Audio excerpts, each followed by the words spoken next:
Boa noite, irmãos. Vamos abrir nossa Bíblia no Evangelho de Lucas, capítulo 2. Vamos ler do verso 1 ao verso 20, o texto no qual se baseia a mensagem que o Senhor tem para o nosso coração nessa noite. Lucas 2, de 1 a 20, o relato sobre o Natal, o nascimento de Jesus Cristo. Lucas 2, de 1 a 20,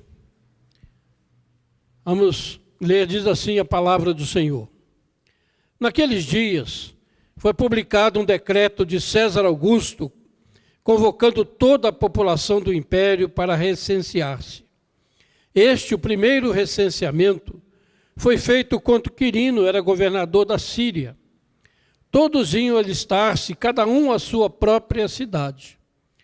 José também subiu da Galiléia, da cidade de Nazaré para a Judeia, a cidade de Davi, chamada Belém, por ser ele da casa e família de Davi, a fim de alistar-se com Maria, sua esposa, que estava grávida.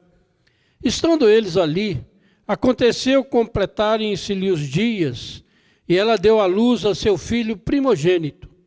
Enfaixou e o deitou numa manjedoura, porque não havia lugar para eles na hospedaria.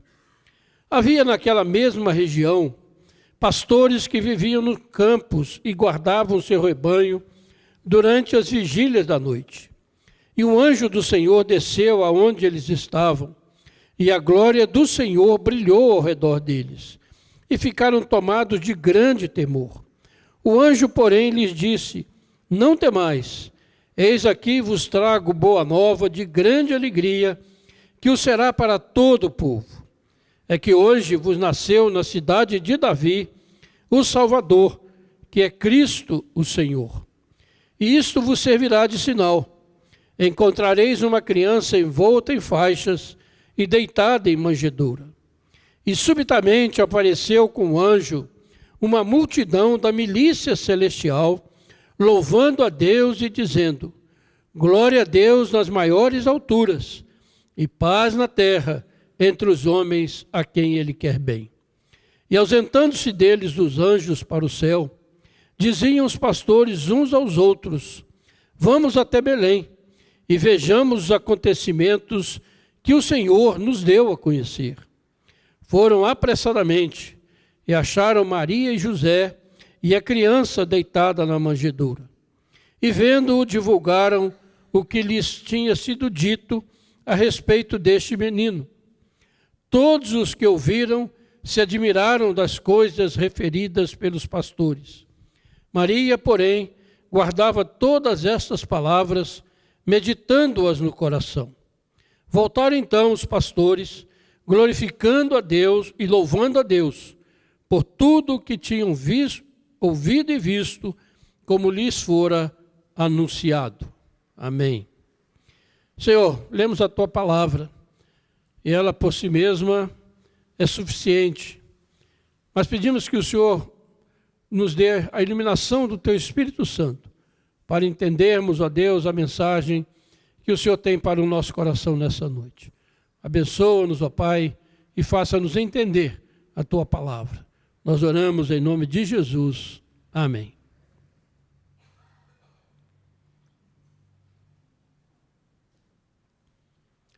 Lucas é o evangelista que descreve com maiores detalhes e com uma profundidade muito grande o nascimento de Jesus. O seu relato é fantástico, é minucioso. E ele diz que ele foi fruto de uma acurada investigação que ele fez de tudo, desde a sua origem. Ele diz isso no capítulo 1, verso 3. E o objetivo dele é que todos os cristãos tenham plena certeza das verdades em que foram instruídos. E nós lemos esse relato tão extraordinário aqui nesse momento. E os versículos 1 a 7 desse texto, eles nos mostram de uma maneira muito clara, muito objetiva, a soberania de Deus sobre as nações e sobre os acontecimentos da nossa vida. Pense bem, Deus move o imperador do maior império da época, o Império Romano, o homem todo-poderoso, o Império Mundial, para convocar um recenseamento em todo o Império. E Deus moveu isso para que a palavra dele se cumprisse. Vejam o poder de Deus, a soberania de Deus sobre as nações. O imperador em Roma, cheio de poder de vida e de morte, ele determina que num lugar tão distante como a Palestina, as pessoas todas fossem fazer um recenseamento. Por quê? Porque a palavra dele tinha de se cumprir. Que palavra? O profeta Miqueias, que viveu cerca de 700 anos antes do nascimento de Jesus Cristo, no capítulo 5, versículo 2 da sua profecia, ele diz o seguinte: E tu, Belém Efrata, pequena demais para figurar entre o grupo de milhares de Judá, de ti me sairá o que há de reinar em Israel, e cujas origens são desde os tempos antigos, desde os dias da eternidade. Glória a Deus, que coisa maravilhosa, irmão.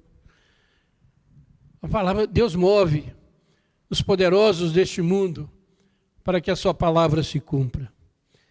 E acontece, que José e a sua esposa Maria, que é a mãe de Jesus, eles estavam morando na cidade de Nazaré, na Galileia. Eles teriam que ir então para a cidade de Belém, que ficava na Judéia. Uma viagem longa, em lombo de animal, ou a pé, por estradas não muito seguras, difíceis, sem qualquer ponto de apoio, sem qualquer lugar de descanso adequado, sem qualquer conforto. Há poucos dias atrás, o evangelista Rodrigo, na nossa igreja, ele trouxe uma mensagem baseada em Êxodo, capítulo 17, onde é dito que Deus conduziu o povo de Israel a um deserto, a um lugar que não tinha água. E eles então começaram a murmurar, foram procurar Moisés, reclamar, blasfemaram contra Deus. Será que Deus não sabia que ali não tinha água? Como é que Deus trouxe a gente para um lugar desse? Um lugar que nós vamos morrer de sede. Um deserto escaldante. E foi interessante nós pensarmos nisso. Será que Deus não sabia que tinha água ali? Será que Deus errou na condução do povo?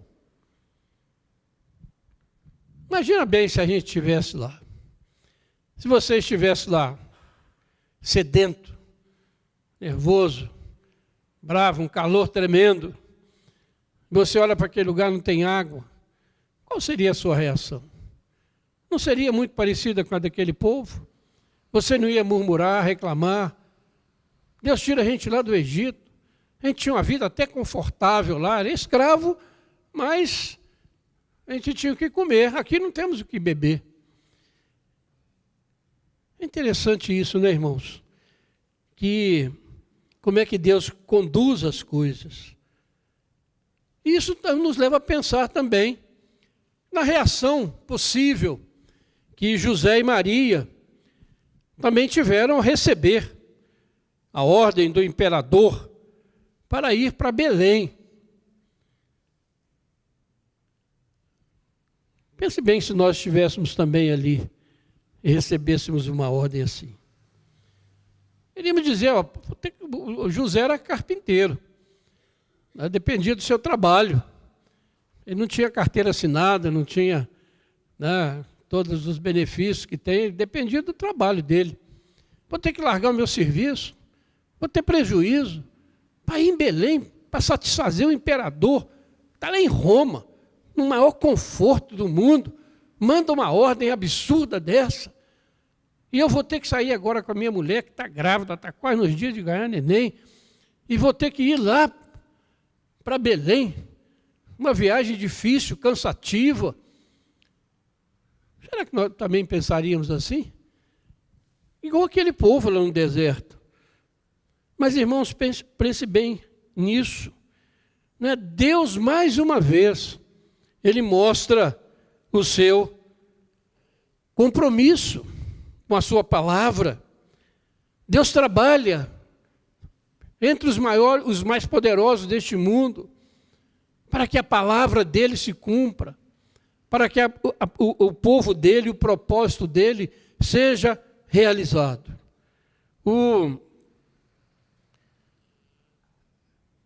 Isso é interessante nós pensarmos nessas coisas. Jesus tinha que nascer em Belém, porque Deus já havia falado que ele nasceria em Belém. Mas pense bem, talvez José e Maria tivessem se esquecido dessa profecia. Talvez eles estivessem acomodados lá na sua cidade e nada os faria sair daquele conforto para ir fazer uma viagem dessa. A não ser que fossem movidos por um poder maior. Porque se alguém desobedecesse a ordem do imperador, sofreria consequências severas. E Jesus tinha que nascer em Belém e no tempo certo, que a palavra de Deus, que Deus já havia determinado. E aqui, irmãos, nós vemos uma lição, ou lições preciosas para nós. Hoje, aqui, agora, milhares de anos depois, muitos de nós, muitos neste país, estão sem entender os últimos acontecimentos no nosso país e no próprio mundo. Parece que nós vivemos uma insanidade total, em todos os lugares, em todos os sentidos. Cada dia você recebe cada notícia absurda, decisões absurdas sendo tomadas em todos os lugares. Parece que a mentira prevaleceu sobre a verdade. Alguns estão desistindo da fé. Alguns estão desistindo da igreja. Porque perderam a esperança de uma ação mais decisiva de Deus sobre os homens maus que governam as nações. Parece que tudo está fora do lugar. Não é o sentimento que nós temos. Não é isso que nós estamos vendo acontecer. Não são essas coisas que estão afetando o nosso viver, trazendo insegurança, tristeza, aborrecimento. Por isso, esse texto traz à nossa memória aquilo que nos dá esperança, irmãos. Deus conduziu o povo de Israel àquele lugar que não tinha água, não para que eles morressem de fome, de sede, mas para que ali ele demonstrasse o seu poder e o seu amor por aquele povo. Mas como nós somos impacientes, queremos as coisas na hora que nós queremos. Mas Deus conduziu ali aquele povo para mostrar toda a história da redenção. Porque ali ele se coloca como aquela rocha que foi ferida por Moisés e deu água. Saiu água daquela rocha. E essa rocha prefigura Jesus, aquele que deu a sua vida para que nós tivéssemos vida. Ele foi ferido, como aquela rocha foi ferida, Jesus foi ferido por causa do nosso pecado. E por isso nós podemos beber da água que Ele nos der, aquela água que nunca mais teremos sede. e que do nosso interior vão fluir rios de água viva. Então, Deus conduziu o povo ali para mostrar isso. Não só para aquele povo, o seu poder, o seu amor, o seu cuidado, que ele não tinha errado de direção, mas para mostrar para todas as gerações e para nós que estamos aqui no século 21, que ele tem absoluto domínio e que Jesus, a rocha, foi ferida no nosso lugar. E como aquela água deu vida àquele povo, Jesus tem dado vida a cada um de nós. Que coisa maravilhosa. Deus moveu César Augusto, poderoso imperador romano, a decretar um recenseamento para fazer a sua palavra se cumprir, quando isso parecia impossível aos olhos humanos. Por isso a palavra é essa. Descanse o seu coração no amor, na soberania do seu Deus. Se você crê nele, ele está no controle. Por mais difícil que pareça a situação, por mais tenebrosa que esteja a situação, ele está no controle. Haja o que houver, irmãos, tudo isso vai redundar no bem da sua igreja e na glória do nome de Deus. Ele está no controle de todos esses acontecimentos. Pensa bem, ele move o imperador romano, que não tinha interesse nenhum lá naquela região, para que o filho dele nascesse segundo a sua profecia. 700 anos antes. Quem imaginaria isso? Imagina você hoje fazendo uma profecia para daqui a 700 anos. Difícil de imaginar, né? Tenhamos fé. Tenhamos paciência nesses momentos. E nós veremos de fato a vitória definitiva do Senhor Jesus sobre todo o mal. E como eu tenho dito algumas vezes, sobre o dragão vermelho de Apocalipse, que é o inimigo do povo de Deus, que se levanta contra a igreja do Senhor. E o Natal está aí, irmãos, justamente para provar tudo isso e trazer alegria, paz, louvor ao nosso coração. Como é bom crer num Deus tão grandioso e tão maravilhoso. Mas o relato de Lucas, ele continua. A partir do versículo 8, o foco deixa de ser o governo soberano de Deus sobre este mundo para os pastores que viviam nos campos e guardavam o seu rebanho durante as vigílias da noite. Diz o versículo 8. E estes pastores ali, inesperadamente, recebem a visita de um coral de anjos. Você imaginou num lugar assim, numa campina, à noite, céu estrelado, e de repente aparece um coral de anjos cantando? Acho que a gente desmaiava, né? De surpresa, de maravilha por ver aquilo, tão grandioso. E eles recebem uma notícia extraordinária que está aí no versículo 11. É que hoje vos nasceu, na cidade de Davi, o Salvador, que é Cristo, o Senhor. Aleluia. E mais uma vez, irmãos, Deus vai revelar aqui a sua soberania, o seu controle sobre todas as coisas.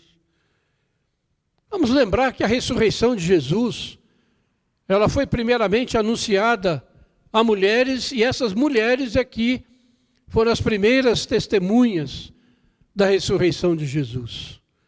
E sabemos que o testemunho de uma mulher naquela época não tinha valor. Mas Jesus quebra os paradigmas. E os primeiros anunciantes da sua ressurreição foram mulheres. E aqui a mesma coisa. Deus vem e quebra os preconceitos humanos. E se revela a pastores que eram mal vistos naquela época. Como são mal vistos hoje, né, Jefferson? Eram mal vistos. Eles não, o testemunho de um pastor não era aceito em tribunais. Eles viviam à margem da sociedade.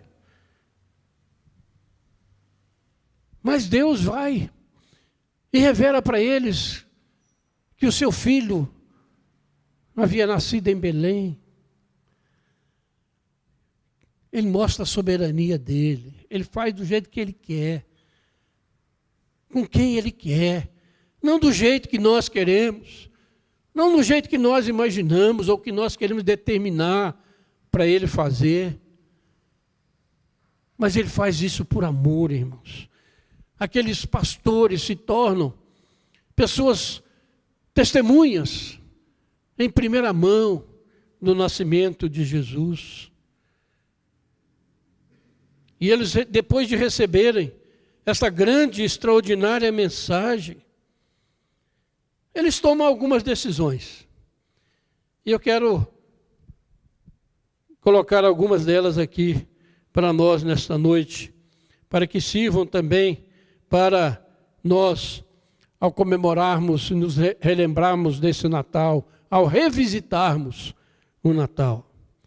No versículo 15, olha aí na sua Bíblia, eles dizem o seguinte: e ausentando-se deles os anjos para o céu, diziam os pastores uns aos outros: vamos até Belém e vejamos os acontecimentos que o Senhor nos deu a conhecer. Vamos até Belém. Eles acreditaram naquela revelação. E depois, e desde, irmãos, que os evangelhos foram escritos, e Lucas faz essa narrativa tão detalhada, depois de uma pesquisa muito boa que ele fez, nós temos o relato do nascimento de Jesus, e nós podemos ir a Belém. Natal, nos lembrarmos que em Belém nasceu o Salvador. E o Senhor nos convida, e nós devemos tomar essa decisão que os pastores tomaram. Vamos até Belém. Vamos ali ver os acontecimentos que o Senhor nos tem dado a conhecer. Mas às vezes nós nos esquecemos disso. O Natal se tornou apenas uma época de confraternização, de troca de presentes, de comidas, bebidas. Não que isso esteja de tudo errado, mas o problema é que o foco principal do Natal foi perdido. Tem sido negligenciado, tem sido desprezado, tanto pelo mundo e até mesmo pela igreja. Esse é um momento, irmãos, de irmos a Belém. O que aconteceu em Belém? Vamos até ali. Mas vamos fazer o quê? Vamos ver os acontecimentos. Vamos ver aquilo que a Bíblia diz que aconteceu. Então esse tempo é um tempo de nós irmos às Escrituras. Nós não podemos ir, nem precisamos ir a Belém, a cidade física, que hoje já não guarda nada mais a respeito de Jesus. Mas nós podemos ir à palavra, a essa palavra que Deus zela por ela para cumprir. Precisamos ir a esta palavra e ler, e meditar, e ouvir a pregação a este respeito, para que você examine de novo aquilo que aconteceu ali. Algo extraordinário. A palavra de Deus eterna, criadora, se torna homem, se torna carne como nós. Algo que, como eu já disse, o Evangelho e a Bíblia é algo que realmente o ser humano não podia escrever. Porque ela tem coisas que vão muito além da nossa capacidade de compreender, de imaginar e de pensar. Mas ela foi inspirada pelo Espírito Santo. E por isso ela vem com toda a sua verdade. Precisamos ir a Belém. ir à palavra. E quando você lê, medita, quando você ouve a palavra de Deus sendo pregada, o seu coração se enche de gratidão, de amor, de alegria, por aquilo que Deus tem te dado conhecer pelas Escrituras. Veja o tempo, aquilo que o Senhor nos deu a conhecer. O Senhor deixou a Escritura para que nós possamos conhecer o seu amor, a sua graça, conhecemos o seu mover, a sua soberania sobre o mundo, para que a gente não fique sem rumo e direção como os incrédulos. Temos a palavra. E o que está escrito aqui, como aconteceu com a vinda de Jesus, se cumpriu e vai se cumprir. E está se cumprindo diante de nós. Certamente o Espírito Santo encherá o nosso coração de alegria, de paz, de amor a Deus, de amor aos nossos irmãos, à igreja. Algo que nós talvez não consigamos explicar, mas que de fato nós podemos experimentar dentro de nós. Por isso, o desafio: experimente essas coisas deste Natal. Vá até Belém, por meio da palavra do Senhor.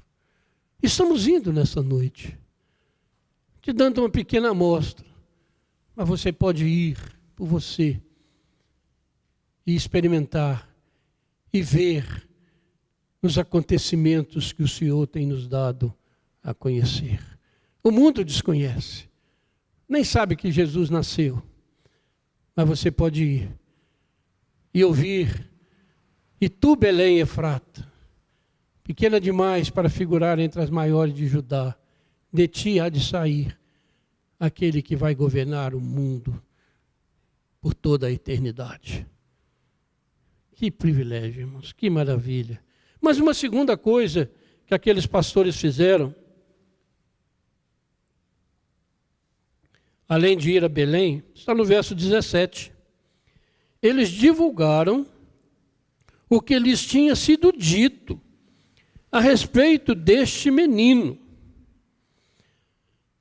Eles foram a Belém, viram Jesus ali. Hoje tem os presépinhos, né, montado, bonitinho, né, os boizinhos, as vaquinhas. O pessoal fala das vaquinhas de presépio, né, que fica balançando a cabeça. Então, se monta aquilo ali, né, para se lembrar.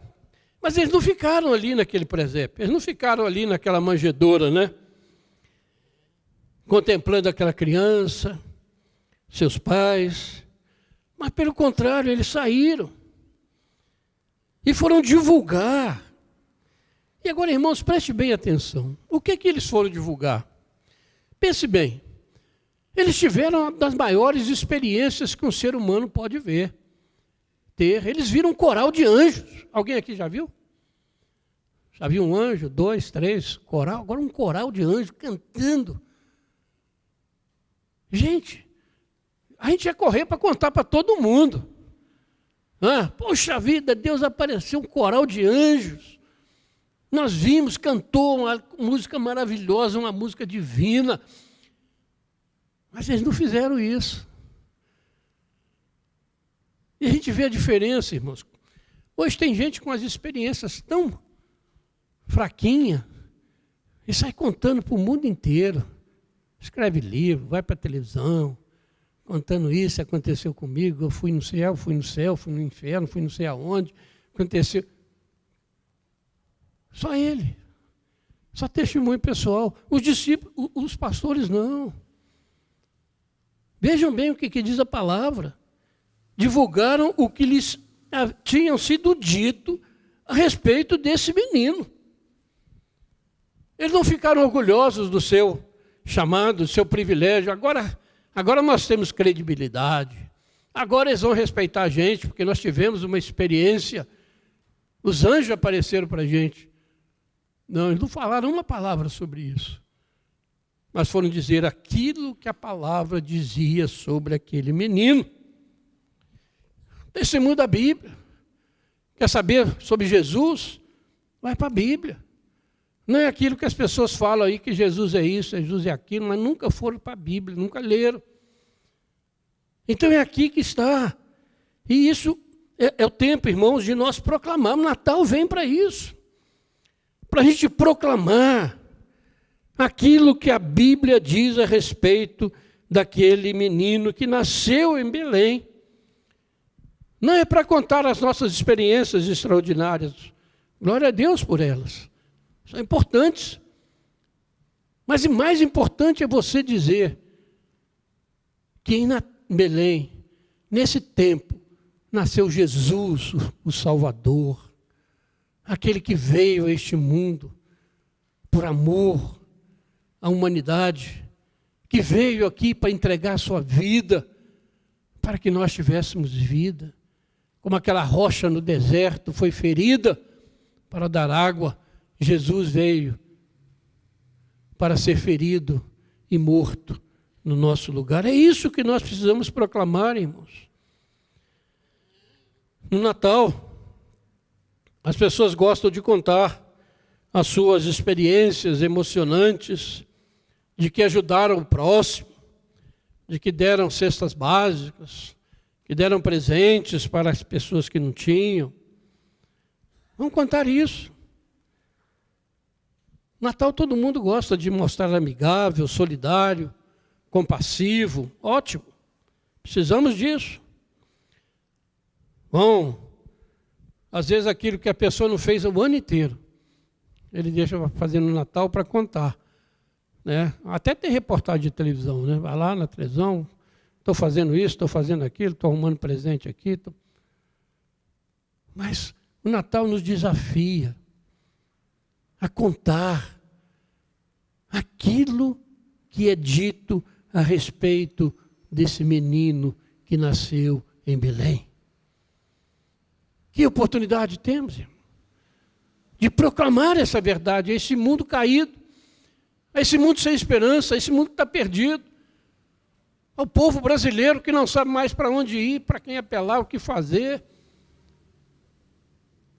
Dizer lá, em Belém nasceu uma criança, e o governo está sob os seus ombros, e o seu nome é maravilhoso conselheiro, príncipe da paz, Pai da eternidade. Ele julga, ele governa. O governo está sobre os ombros dele. Temos uma mensagem, temos algo a partilhar, temos algo a falar para as pessoas que estão sem esperança. Esse é um tempo, irmãos, de proclamar, como eu já disse, aquilo que João diz no seu Evangelho: e o Verbo se fez carne e habitou entre nós, cheio de graça e de verdade. E vimos a sua glória, glória como do unigênito do Pai.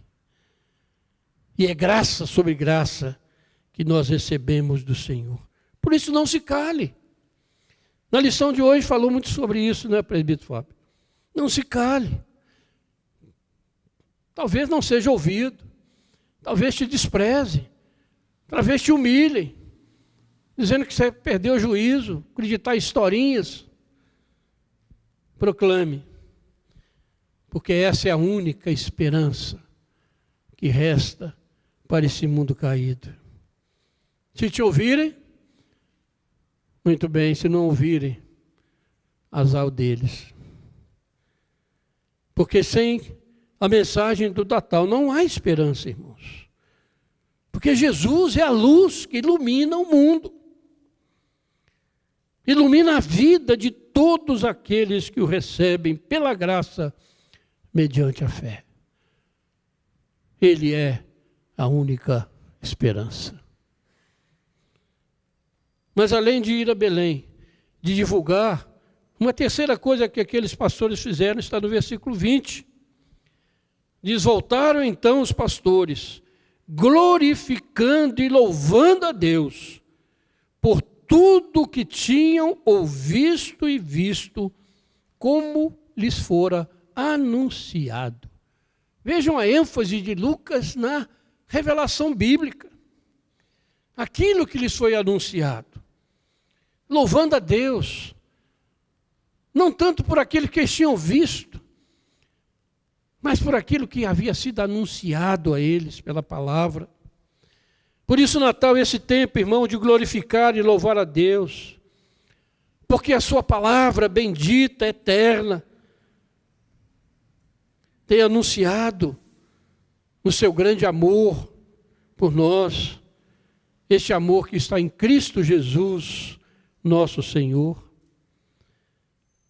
Desde o princípio de tudo, quando o Verbo estava com Deus e era Deus, participando ativamente da criação, Deus tem anunciado o seu plano de salvação, baseado unicamente em sua graça e em seu amor, que nos foram revelados e anunciados por homens cheios do Espírito Santo, que não falaram por si mesmos, mas foram movidos pelo próprio Deus e anunciaram, desde os tempos antigos, a encarnação, a vida, a morte e a ressurreição de Jesus, a palavra encarnada.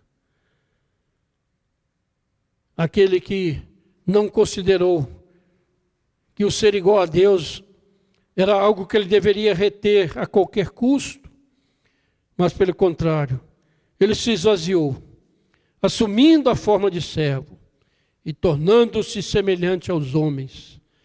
E reconhecido em figura humana, ele se humilhou, tornando-se obediente até a morte, morte de cruz.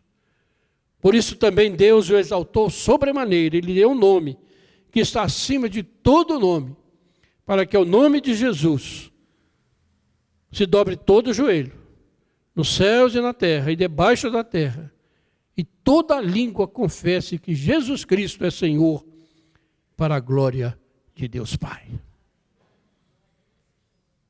Louvando, glorificando a Deus por esses acontecimentos tão extraordinários acontecidos em Belém, da Judéia, 2000 anos atrás, irmãos. Essa é a mensagem única, maravilhosa, que a igreja, que eu e você temos o privilégio e temos o dever de anunciar ao mundo. A este mundo que jaz nas trevas do pecado, a este mundo que está escravizado a Satanás, a este mundo sem esperança, sem alegria, sem propósito. Temos uma palavra a anunciar.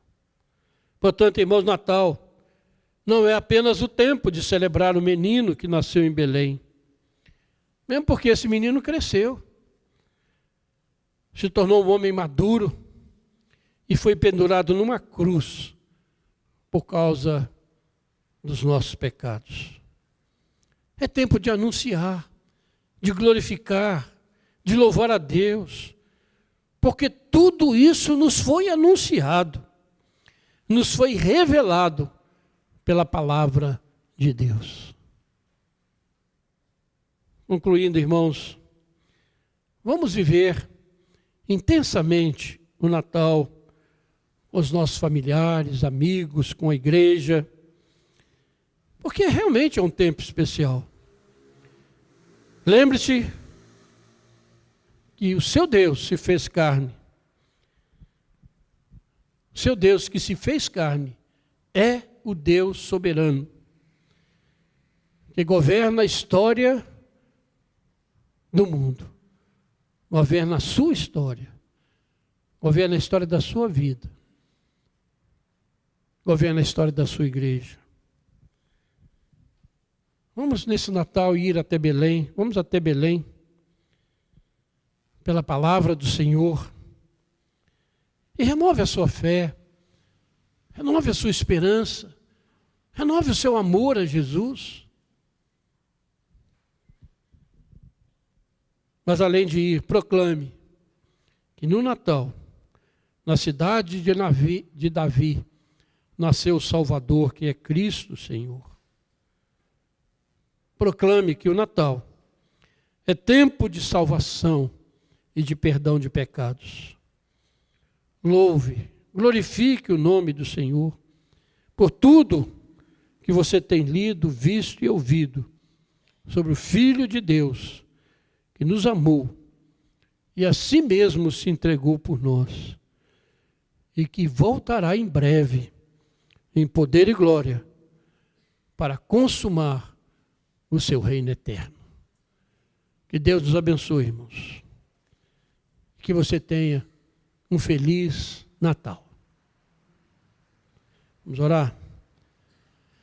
Senhor Deus, muito obrigado pela tua palavra, porque ela se renova a cada dia, ela fala ao nosso coração, ela nos edifica, ela nos exorta, ela nos consola. Obrigado, Senhor, porque mais uma vez, nesta noite, o Senhor usou da tua misericórdia para edificar as nossas vidas. Pai, abençoa o teu povo aqui reunido, teu povo que ouviu essa palavra aqui ou pela internet. Ó Deus, que realmente possamos ter um Natal muito feliz, muito abençoado. Que a graça do Senhor esteja sobre as nossas casas, nossa família. Que o Senhor esteja operando com teu poder e graça, Pai, sobre a nossa nação, sobre esse mundo. Que sabemos, ó Pai, que está sendo conduzido pelo Senhor, para que a volta de Jesus aconteça. Muito obrigado, Senhor. Muito obrigado. Nós oramos em nome de Jesus. Amém.